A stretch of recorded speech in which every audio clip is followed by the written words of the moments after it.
जब दुनिया 4 तत्वों धरती, जल, अग्नि और वायु को ही सब कुछ मानती थी, तब एक इंसान ने सवाल उठाया। उसने कहा, नहीं, प्रकृति इससे कहीं अधिक जटिल और सुंदर है। उसने विज्ञान को एक नई भाषा दी, उसे प्रयोगशाला से जोड़ दिया और पूरी केमिस्ट्री को नया जीवन दे दिया। आज हम जिसकी वजह से रसायन शास्त्र को विज्ञान मानते हैं, वो थे एंटवान लवोजिए, मॉडर्न केमिस्ट्री के जनक। एंटवान लवोजिए का जन्म 26 अगस्त 1743 को पेरिस, फ्रांस में हुआ।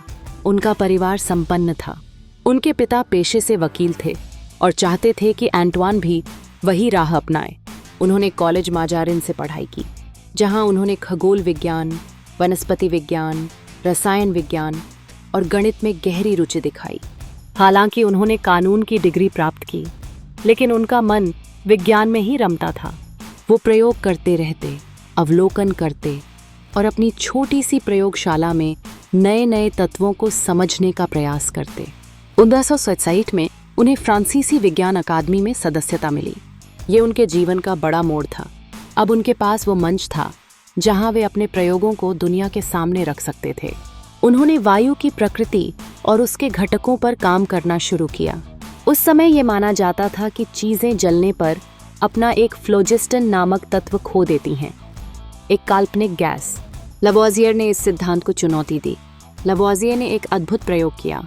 उन्होंने एक बंद जार में पदार्थ को जलाया और पाया कि जार के भीतर की हवा का वजन बदल गया है। इससे उन्होंने निष्कर्ष निकाला कि जलने की प्रक्रिया में कोई गैस भाग ले रही है और वो थी ऑक्सीजन। उन्होंने यह साबित किया कि जलना ऑक्सीजन के साथ रासायनिक अभिक्रिया का परिणाम है, न कि कोई फ्लोजिस्टन निकल रहा है। यह खोज केमिस्ट्री की नींव हिला देने वाली थी। लवोजिए ने एक और बेहद महत्वपूर्ण सिद्धांत प्रस्तुत किया, द्रव्यमान का संरक्षण सिद्धांत, law of conservation of mass.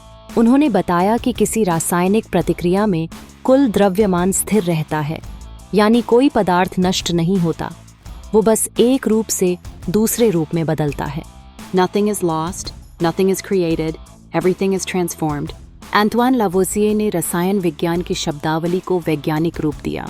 उन्होंने पहली बार तत्वों के लिए तर्कसंगत नामकरण की प्रणाली शुरू की। उन्होंने कार्बन, हाइड्रोजन, ऑक्सीजन जैसे तत्वों के नाम दिए और एक वैज्ञानिक पद्धति बनाई जिससे रसायनों को पहचाना और वर्गीकृत किया जा सके। 1989 में उनकी पुस्तक ट्रेते एलिमेंटाire de chimie प्रकाशित हुई, जिसे मॉडर्न केमिस्ट्री की पहली पाठ्य पुस्तक माना जाता है। इसमें रासायनिक समीकरणों, अभिक्रियाओं और तत्वों का विवरण वैज्ञानिक ढंग से दिया गया। लवोजिए की पत्नी मरी एन पियरेट पोल्जे न केवल उनकी जीवन संगिनी थी, बल्कि उनकी सहयोगी भी थीं। उन्होंने एंटवान के प्रयोगों को डॉक्यूमेंट किया, उनके लिए चित्र बनाए और उनके लेखों का अनुवाद भी किया। मरी एन ने ही उन्हें अंग्रेजी वैज्ञानिक जोसेफ प्रीस्टली के काम से अवगत कराया, जिससे लवोजिए को ऑक्सीजन की पहचान में मदद मिली। यह इस बात का प्रमाण है कि एक सफल वैज्ञानिक के पीछे कभी कभी एक और वैज्ञानिक होता है। लवोजिए सिर्फ वैज्ञानिक ही नहीं, एक सरकारी अधिकारी भी थे। वो टैक्स कलेक्टर की भूमिका में थे और उन्होंने फ्रांस के आर्थिक सुधारों में भी भूमिका निभाई। लेकिन जब फ्रांस में क्रांति आई तो वो अमीरों के खिलाफ जनाक्रोश का शिकार बन गए। 1904 में उन्हें एक झूठे मुकदमे में दोषी ठहराया गया और बिना समय दिए उन्हें गिलोटिन से मृत्युदंड दे दिया गया। एक जज ने कहा था, republic has no need of scientists. उनकी मृत्यु के 1 साल बाद ही उन्हें निर्दोष घोषित कर दिया गया। धीरे धीरे विज्ञान जगत ने उनकी उपलब्धियों को पहचाना और आज उन्हें फादर ऑफ मॉडर्न केमिस्ट्री कहा जाता है। उनके नाम पर कई वैज्ञानिक संस्थाएं, पुरस्कार और रासायनिक प्रक्रियाएं हैं। उनका नाम अमर हो गया। एंटवान लवोजिए की कहानी हमें यह सिखाती है कि सच्चा ज्ञान कभी व्यर्थ नहीं जाता। हो सकता है उसे समय पर पहचान न मिले, परंतु उसकी चमक कभी फीकी नहीं पड़ती।